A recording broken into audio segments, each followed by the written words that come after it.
But here are some considerations that you can or cannot, these are just considerations, take into consideration when you're making your risk assessment. One is your prior experience with that subrecipient. So what is your university's historical history with that sub or very similar subs?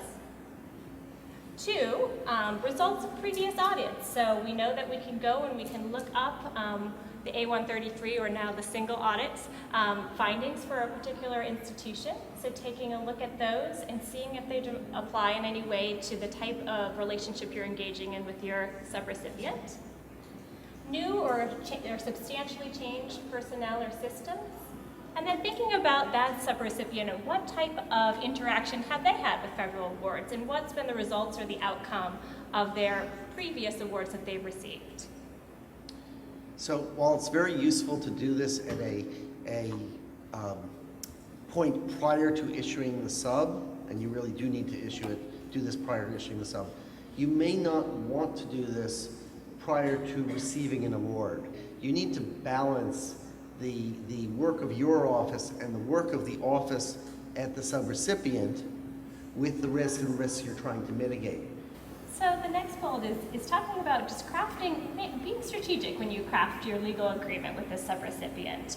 So to the extent that you've identified particular risks, maybe they're associated with invoicing, and you want to make sure that up front you're building in terms in your subaward agreement that will address those risks that you know exist. So you may want monthly invoices with backup versus the typical quarterly invoices that you may request. So thinking about ways in which you can very effectively and legally put procedures into place so that you have recourse later on in the process if those red flags do in fact arise during the course of your subaward.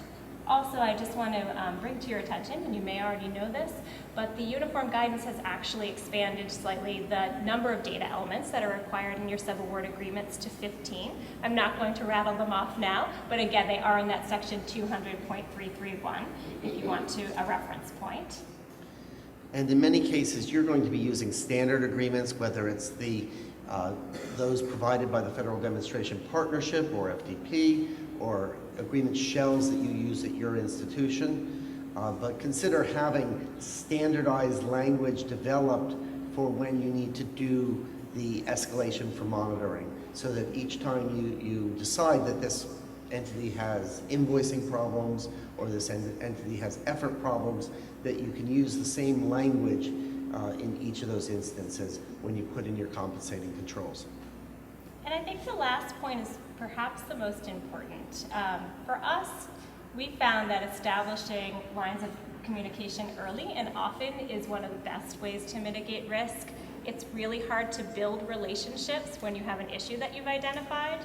It's really effective to have a really great relationship from the outset and know who your colleague is at the other institution that you're working with, and to make sure that you're in regular communication with that individual so that if an issue crops up, you already have an established relationship that you can leverage so that you're not having these kind of more difficult conversations for the first time that you're ever speaking with this individual.